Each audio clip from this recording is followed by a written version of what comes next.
your whole life watching movies, from the bad to the good to the best.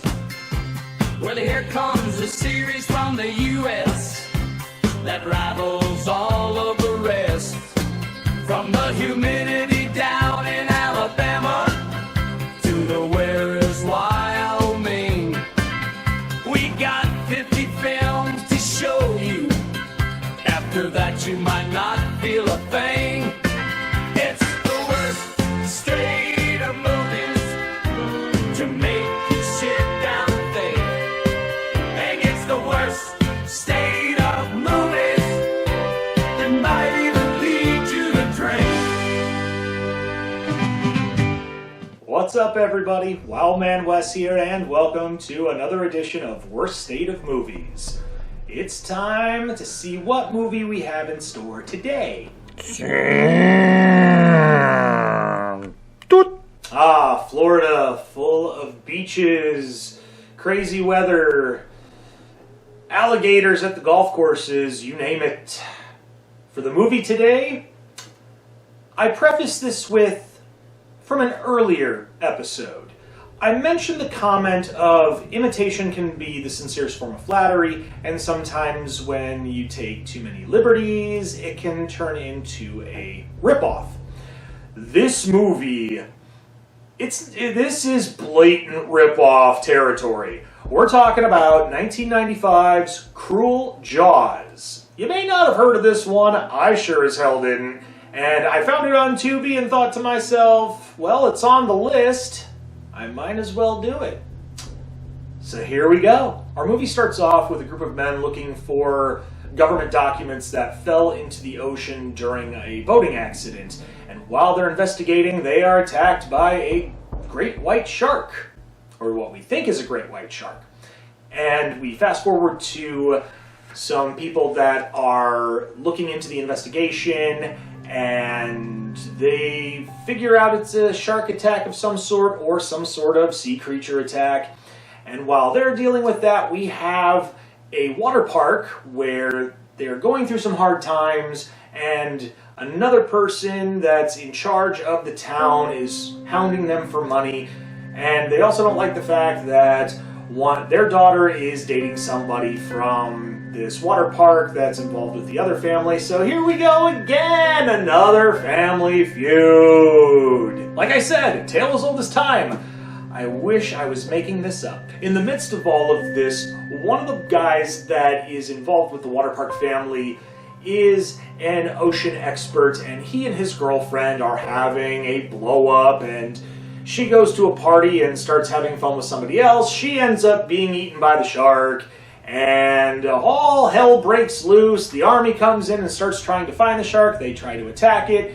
They're successful, however, it's not the shark they were looking for. This sounds familiar with the shark in Jaws, where they capture it and destroy it, but it's not the one they're looking for. Also sounds like a Star Wars reference right there. This is not the shark you're looking for. You can move along. Eventually, the young man that's the ocean expert dispatches that shark that's causing chaos. Everybody lives happily ever after. The water park is able to stay afloat, no pun intended, and the man that's in charge of the town sees the error of his ways and gets knocked into a pool by a dolphin. That's pretty much the movie in a nutshell. I had a lot of expectations very low going into this movie just because of the name alone.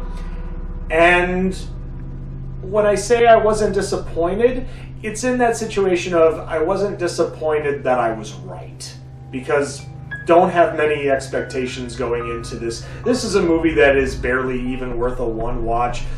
Also due to the fact that it could be one of those movies, it's not so bad it's good, it's one of those movies that even if you did a laugh track or a riff track from MST3K, you're not going to get much out of it. We're going to talk about things I like and what I don't like about this film. What I like about this film, that's tall order, big shoots. There wasn't much that I liked about this movie. My attention span was completely off the rail. Even having some form of beverage that adults only drink, yeah. that didn't even make this movie watchable. There's a lot of things when it comes that I don't like. When I mention imitation, sincerest form of flattery, this wasn't just imitation. This was straight up frame for frame for frame of the plot of the original Jaws movie. Though there were some instances where it was a little different, it wasn't for the best. You have moments where there's these parties going on where young people are hanging out and doing a lot of suggestive things. Teenage hormones, everybody! You gotta love them! When it comes to some of the rip-off things, they literally took the Jaws theme but changed some of the sounds, some of the notes in the music.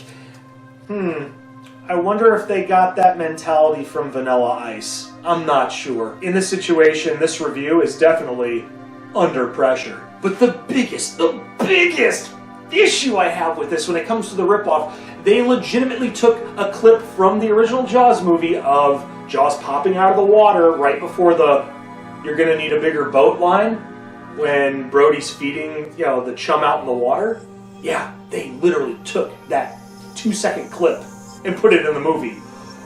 Oh, how is Universal not going at their door saying, "Pay us now"? The acting was just ridiculously deadpan and almost to the point where they took themselves too seriously. I'd want to think that this was something out of the realm of Troma movies, but no, not even Troma could probably say, "Hey, this is a good movie," or "Hey, this is so bad it's good." No, this movie makes Troll 2 look like a masterpiece. And I'm not joking on that one.